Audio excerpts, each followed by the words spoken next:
अस्सलाम वालेकुम दोस्तों, welcome back to our channel. दोस्तों, सऊदी अरब एक ऐसा देश जो किसी की ज़िंदगी कुछ ही सालों में बना देता है और बहुत से लोग 20-20 साल तक सऊदी अरब में रहते हैं, लेकिन उनको कुछ खास से नहीं मिलता। ज़िंदगी कुछ दिनों के लिए तो ठीक हो जाती है, लेकिन जब वो एंड मोमेंट पर आते हैं, यानी सऊदी अरब छोड़कर 20 साल के बाद भी आते हैं, तो वो उसी पॉइंट पर खड़े होते हैं। बहरहाल, इसकी ज़्यादा डिटेल में तो हम नहीं जाएंगे, उसके भी बहुत से कारण हैं, लेकिन यहाँ जो आपको एक खबर हम बताने जा रहे हैं वो वाकई आपको हैरान कर देगी और आप भी सोचने पर मजबूर हो जाएंगे कि इस तरह के लोग भी सऊदी अरब में रहते हैं।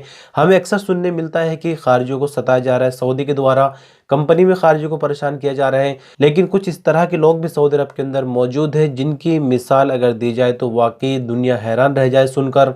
यहाँ हम बात कर रहे हैं सऊदी अरब के हाइल रीजन का एक सऊदी जिसका नाम है तुर्की अल हसन। तुर्की अल हसन के यहाँ पर बांग्लादेश की एक मेड यानी खद्दामा काम करती है लंबे टाइम से, लेकिन बांग्लादेश की जो खद्दामा थी बहुत ही ज़्यादा अच्छे मिजाज की थी, यानी हुस्न सलूक बहुत ज़्यादा अच्छा था, जिसके चलते सऊदी का जो परिवार था उस परिवार का हर बच्चा इस बांग्लादेशी औरत को पसंद करता था और इसको बिल्कुल भी जाने नहीं देना चाहते थे। बांग्लादेशी औरत को जाना था खुरूज निहाई पर, क्योंकि बांग्लादेश से घर वाले शादी का दबाव बना रहे थे। अब ऐसे में थोड़ा मुश्किल हो जाता है, क्योंकि सऊदी के परिवार का कोई भी बच्चा इस बांग्लादेशी खद्दामों को नहीं छोड़ना चाहता था।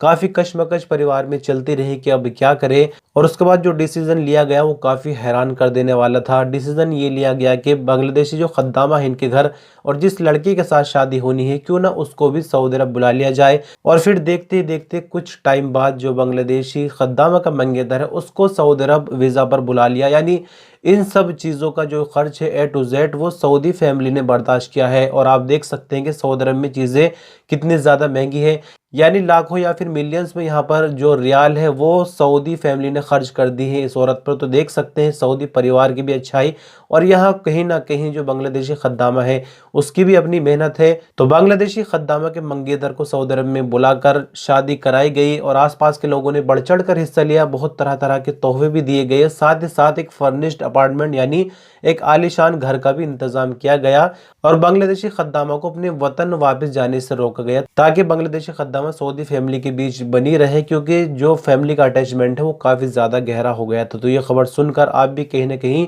शॉक्ड होंगे कि इस तरह के लोग भी सऊदी अरब के अंदर रहते हैं। लेकिन यहाँ पर एक चीज़ सोचने वाली और है कि यदि सऊदी फैमिली अच्छी है और बांग्लादेशी जो खद्दामा थी वो हरकत करती है तो ये सीन नहीं बन पाता। दोनों ही पार्टी ठीक होनी चाहिए तभी जाके तालमेल बनता है, और इस तरह के नज़ारे देखने को मिलते हैं। तो दूसरी खबर पर बात करेंगे। सऊदी अरब में इलीगल अजनबी को पकड़ने के लिए लगातार गिरफ्तारी का सिलसिला जारी रहता है और कुछ समय के बाद इसके आंकड़े जारी किए हैं। तो मिनिस्ट्री ऑफ इंटीरियर की तरफ से जो नए आंकड़े जारी हुए जिसमें इलीगल अजनबी गिरफ्तार हुए हैं वो कुल तादाद उनकी 18,553 है, जबकि 21 से 27 दिसंबर के बीच के आंकड़े जारी हुए हैं। इन गिरफ्तारियों में से इकामा लॉ को जो वायलेट कर रहे थे वो 11,503 हैं, बॉर्डर लॉ को वायलेट करने वाले 4,315, जबकि लेबर लॉ को वायलेट करने वाले 2,735 लोग गिरफ्तार हुए। इसी के साथ घुसपैठ करने वाले सऊदी अरब में 1121 लोग गिरफ्तार हुए। सऊदी अरब के अंदर से इलीगल तरीके से बाहर जाने वाले 73 लोग गिरफ्तार हुए, जबकि सऊदी अरब के अंदर इलीगल अजनबियों के साथ किसी तरह का मामला रखने पर यानी काम या रिहाइश देने पर 12 अन्य लोगों को भी गिरफ्तार किया गया है।